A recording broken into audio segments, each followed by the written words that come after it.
अस्सलाम वालेकुम नाज़रीन, मैं हूं आपका मेज़बान खालिद शबीर और आप देख रहे हैं प्रोग्राम डिबेट एट 8। और आज 3-4 बड़े अहम इशूज़ हैं जिसके ऊपर हम बातचीत करेंगे। एक तो पाकिस्तान में आइनी तरमीम हुई 26वीं, उसके नतीजे में जुडिशल कमीशन ऑफ पाकिस्तान की तश्कील 9 हुई। उसका पहला इजलास 5 नवंबर को तलब किया गया है इस्लामाबाद में, और उसके नतीजे में कॉन्स्टिट्यूशनल बेंच पहली बार पाकिस्तान में कायम होगा। इसके पाकिस्तान की सियासत के हवाले से भी, और फिर जो क्योंकि वकला एक्शन कमेटी भी इसी के मुज़ाहमत के लिए कायम की गई है कि वो इसको चैलेंज भी कर रहे हैं, बहुत सी जमातें भी इसको चैलेंज कर रही हैं। तो सियासी और जो अदालती निज़ाम है इसके ऊपर क्या असरात मुरतब होंगे, ये एक हवाला होगा जिस पर हम बात करेंगे। दूसरा, जो जेल इस्लाहात के हवाले से बड़ी अहम एक मीटिंग हुई और वहाँ पर एक कमेटी भी कायम की गई है, जिस कमेटी में आहद चीमा साहब को भी शामिल किया गया और खदीजा शाह को भी शामिल किया गया। खदीजा शाह पाकिस्तान तहरीक इंसाफ की सपोर्टर हैं और 9 मई के मुकदमात के अंदर एक तवील अरसा जो है कि उन्होंने जेल में भी गुजारा है और अभी भी उनके खिलाफ कुछ मुकदमात जो हैं कि ये ज़ेर समात हैं।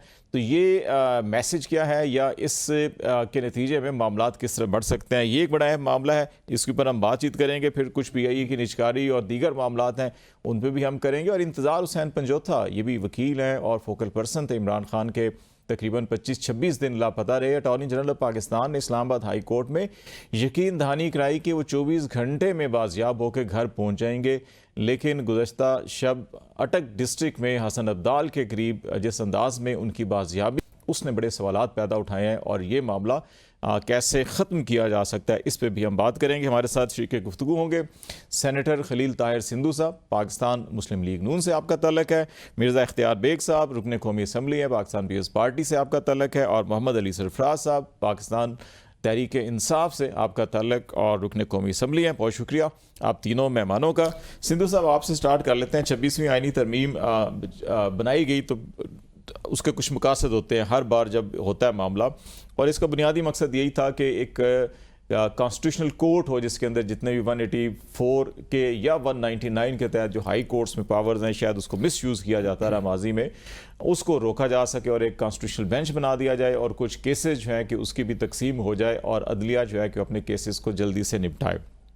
अब ये इस पे अमल दरामद का जो मरहला है वो स्टार्ट हो चुका है। आप क्या समझते हैं कि इस तरमीम के बाद अदलिया के अंदर जो निज़ाम इंसाफ है उसके ऊपर क्या मुस्बत असरात मुरतब होंगे, और इसके साथ साथ कुछ चैलेंजेस भी हमें नज़र आ रहे हैं, तो क्या वाकई वो चैलेंजेस ऐसे हैं कि जो मसाइल पैदा कर सकते हैं, या आप समझते हैं कि नहीं, वो ऐसी कोई इशू नहीं है? बहुत शुक्रिया खालिद जमील साहब।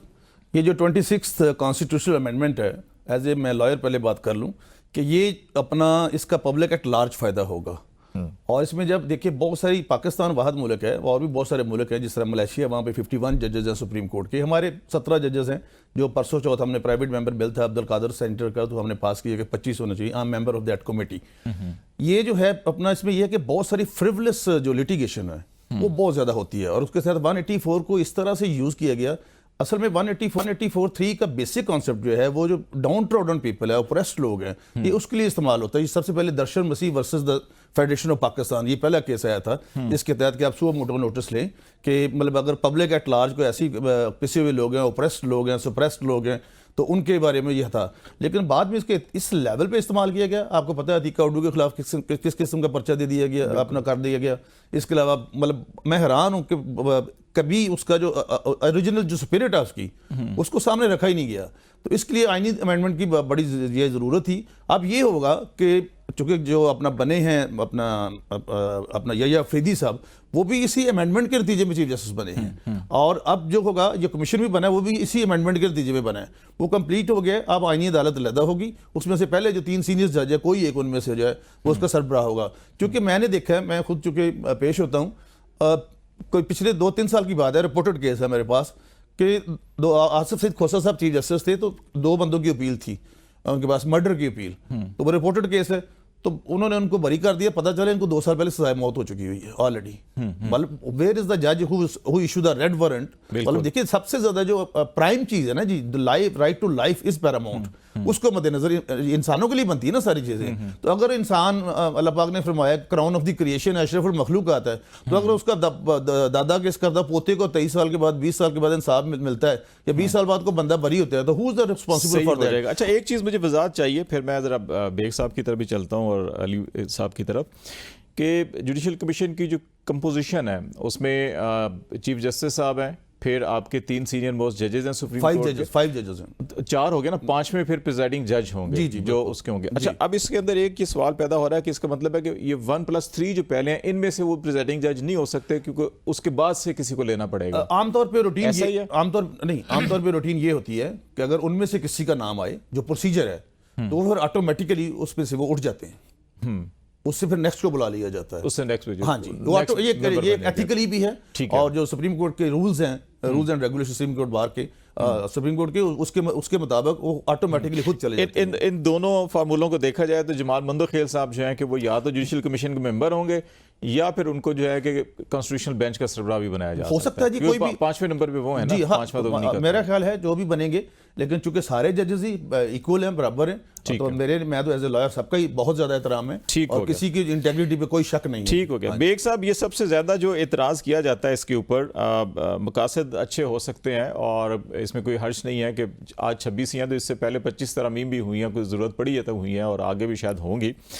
लेकिन जिस अंदाज के अंदर इनको मंजूर करवाया गया और पकड़ धकड़ ये सारे मामलात जो हैं कि उसमें क्या ज़रूरी नहीं था कि कोई ऐसा माहौल बना लिया जाता जैसे 18वीं तरमीम में की और सब मिलकर बैठे और उसको खुश उसलूबी के साथ ना सिर्फ वो मंजूर हुई बल्कि फिर इम्प्लीमेंटेशन के अंदर मसाइल नहीं होते। और आज भी जो हम चैलेंजेस की बात कर रहे हैं कि इनको कोई चैलेंज कर रहा है या कोई वकला एक्शन कमेटी बन रही है या पटिशनें हो रही हैं, तो शायद उसकी वजह भी एक यही है कि जहाँ पे कहीं वो इत्तफाक राय हम कायम नहीं कर सके और हालात कुछ ऐसे हुए जो ज़्यादा खुशगवार नहीं है सियासी माहौल के लिए। तो आप समझते हैं कि इस पर अगर थोड़ा टाइम और भी लगा लिया जाता बेहतर था वक्त? मैं आपसे थोड़ा सा इख्तिलाफ करते हुए, क्योंकि मैं मेंबर पार्लियामेंट हूँ, मैं इस पूरे प्रोसेस में इन्वॉल्व रहा हूँ, जितनी मुलाकातें जितनी मुशावरतें, जितनी 1:30 3 बजे रात को एक दिन में 4 मीटिंगें बिलावल साहब की मौलाना साहब के साथ हुई हैं, वो मेरे सामने है।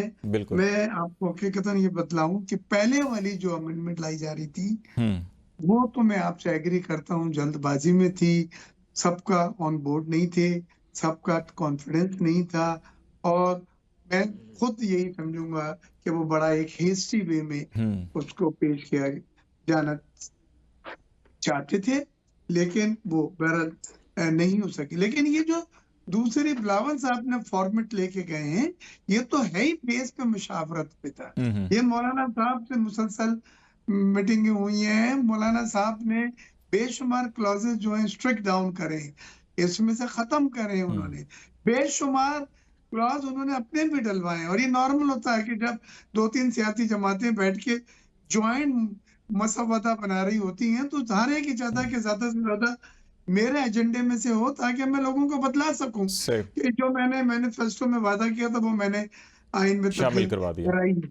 तो आप यहाँ तक देखिए कि सूद बैंककारी का दूर दूर ताल्लुक नहीं है इससे, आईनी तरमीम 26 से, लेकिन सूदी बैंककारी का भी इसमें डाला गया है और वो 1 जनवरी 2028 से पाकिस्तान में सूदी बैंककारी जो है वो खत्म हो जाएगी।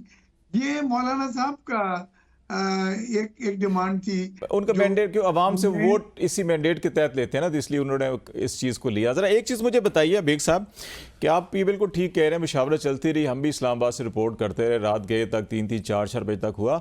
लेकिन ये जिस माहौल के अंदर एक चीज़ जो हमें भी फील हुआ कि चाहे वो BNP के सेनेटर्स अगर फ्लोर पे खड़े हो के आप दीदा होते हैं या JUI के सेनेटर जो है कि एक लापता हो जाते हैं या PTI के लोग लापता हो जाते हैं, ये माहौल मेरा ख्याल ख़त्म नहीं हो जाना चाहिए। माजी में कई बार हुआ, आपकी गवर्नमेंट के खिलाफ भी हुआ, नून लीग के खिलाफ भी ऐसा ही हुआ, जब नून में से काफ निकाली गई, आपकी पार्टी में से पेट्रियाट बनाई गई। तो ये मेरा ख्याल है कि उसका जवाब मैं आपको बड़े वसूख से दूंगा कि स्पीकर साहब ने, वो मेरी सियासी जमात से नहीं है ताल्लुक उनका, मुस्लिम लीग नून से है, लेकिन ये जातियों के ऊपर और प्रोडक्शन ऑर्डर जो कुछ लोग पकड़े गए थे धरना वगैरह पे और एहतजाज के ऊपर, उन सब 9 के 9 आदमियों को कहा था सामने जब तक नहीं बैठे होंगे मैं इजलास शुरू नहीं करूंगा। तो जो अच्छी चीज है वो माने हमने उसमें कंडेम भी किया है जहां पे ज्यादतियां हुई, हमने प्रोडक्शन ऑर्डर भी इशू करवाए हैं और न सिर्फ प्रोडक्शन ऑर्डर इशू कराए हैं बल्कि इंतजामिया और IG साहब को इंश्योर किया था चैम्बर में बुला के कि इजलास से पहले यहाँ मौजूद होंगे, होना चाहिए, पीटीआई के लोग थे वो सब। होना चाहिए। मोहम्मद अली तो सरफराज साहब, मैं ज़रा आपसे भी एक चीज़ ये पूछ लेता हूँ इसी तनाजुर के अंदर के 26वीं आईनी तरमीम नाफिज़ुल अमल हो गई और अमल दरामद भी शुरू हो गया। चीफ जस्टिस की तकर्री भी हो गई, जुडिशल कमीशन ऑफ पाकिस्तान की तश्कील 9 भी हो गई और उसका पहला इजलास 5 को होगा और उसमें बेंच की तश्कील मुकम्मल हो जाएगी और 5वें जो मेंबर जजेस की तरफ से होंगे वो भी आ जाएंगे। आप इसको चैलेंज भी कर रहे हैं, आपने अनाउंस किया हुआ है इसको चैलेंज करेंगे। आप इसको बहैसियत मजमूई तौर के ऊपर देखते हैं कि ये ख़त्म होनी चाहिए, या आप समझते हैं कि नहीं, इसके अंदर जैसे अभी बेग साहब भी बता रहे हैं कि इसमें इस्लामिक क्लॉजेज हैं, कुछ इस्लामी नज़रियाती कौंसल की है, कुछ रिबा फ्री इकॉनमी की है, इस तरह से जो चीज़ें हैं कि कुछ चीज़ें तो अच्छी भी हैं इसके अंदर, तो वो रहनी चाहिए या इसको बिल्कुल ख़त्म होना चाहिए?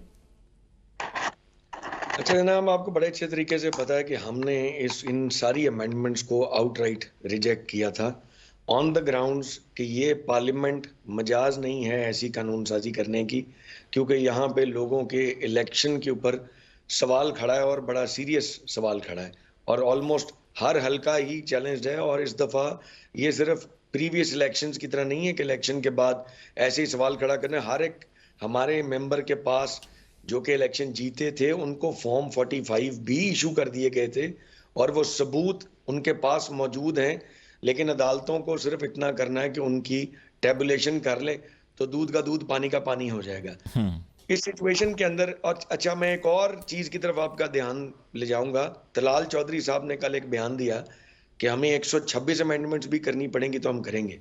मैं उसको इस तरीके से लेता हूं कि इनको 126 अमेंडमेंट शायद करनी पड़े, क्योंकि उन्होंने कभी भी पढ़ लिख के नहीं करनी, ये 126 दफा करेक्शंस करनी पड़ेंगी, क्योंकि सारा काम जब हेस्ट में होगा ना तो बार बार अब ये जिस तरह की भी टूटी फूटी असेंबली बैठी हुई है, ये जितनी देर बैठी है ये यही काम करेगी और कोई काम नहीं करेगी, क्योंकि ये कोई भी कानून साजी करने से पहले, उसका फ्रेमवर्क डिसाइड करने से पहले पीटीआई को ज़हन में रखते हैं कि इनको किस तरीके से पिनलाइज किया जा सकता है, इनको कैसे फंसाया जा सकता है, 8 फरवरी के इलेक्शन से कैसे ध्यान हटाया जा सकता है।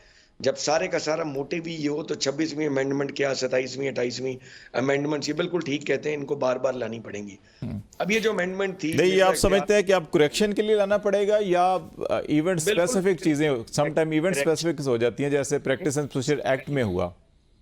सर, उसका 26वीं तरमीम की इम्प्लीमेंटेबल ही नहीं है, बहुत सारी चीज़ों का मोडस ऑपरेंडी उसमें क्लियर ही नहीं है। मिर्ज़ा इख्तियार बेग साहब मेरे बड़े भाई हैं, बहुत काबिल एहतराम हैं, मेंबर पार्लियामेंट हैं, और उन्होंने कहा मैं सारे प्रोसेस में से गुजरा, बट अनफॉर्चुनेटली मैं भी उतना ही मेंबर पार्लियामेंट हूँ जितने ये मेंबर पार्लियामेंट है, लेकिन मैं इस प्रोसेस का हिस्सा नहीं था। उसकी वजह यह है कि हमें ये भी इख्तियार हासिल नहीं था कि हम आराम से बिला खौफ व खतर असेंबली में जा सकते, बैठ सकते, इनकी अमेंडमेंट्स टेबल होती, हम उनको देख सकते कि ये क्या टेबल कर रहे हैं। आपके कुछ साथी तो थे वहां मीटिंग अटेंड करते रहे, तो फिर खतरा किस चीज का था? खतरा हमें अपनी अबडक्शंस का था। इंतजार पंजोता साहब की आज आपने जो कल से टीवी पे चल रहा है, अब किसी ने आंखें बंद की हो, कान बंद किए हो, ना जानना चाहता हो और बात है, सवाए कुछ मीडिया के लोगों के और हुकूमती बेंचों के अलावा पूरे पाकिस्तान के हर बच्चे को इंतजार पंजोता की शक्ल देख के नजर आ रहा है कि उस गरीब के साथ किया क्या गया है। जिस तरीके से आप देखें, हमारे 9 मेंबराने कौमी असेंबली अबडक्ट हुए, जमीर भी खरीदे गए, 5 लोगों के तो वोट डलवा लिए गए इस अमेंडमेंट के ऊपर, जिसके बारे में ये कहते हैं कि जी बड़े मुल्क के लिए बड़ी जरूरी थी। ताहिर सिंधु साहब ने कहा कि ये बड़े इसके लॉन्ग टर्म इसके गुड इफेक्ट्स आएंगे, वो तो अभी लॉन्ग टर्म आएगी तो आपको पता लगेगा कि कैसी कैसी मिसालें कायम होंगी, और ये पाकिस्तान की तारीख की सबसे गंदी मिसाल साबित होगी जिस तरीके से ये अमेंडमेंट्स पास की गई। 4 हमारे मेंबराने कौमी असेंबली को अबडक्ट किया गया जिन्होंने वोट नहीं दिया इस अमेंडमेंट को।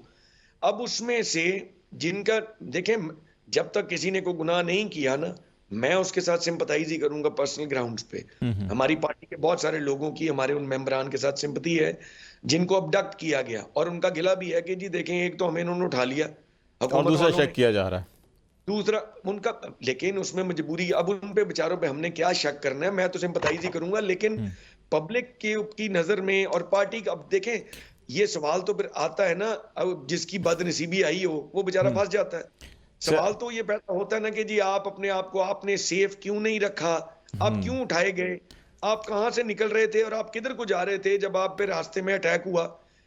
तो चल अली भाई जरा एक ब्रेक ले लेते हैं, ब्रेक के फौरी बाद वापस आते हैं। तो इसी तरमीम भी, इसके ऊपर अमल दरामद भी, चैलेंजेस भी, और फिर इसके मज़ीद कुछ पेशरफ्त हो रही हैं उसके ऊपर भी बात जारी रखेंगे। नाज़रीन हमारे साथ रहिएगा।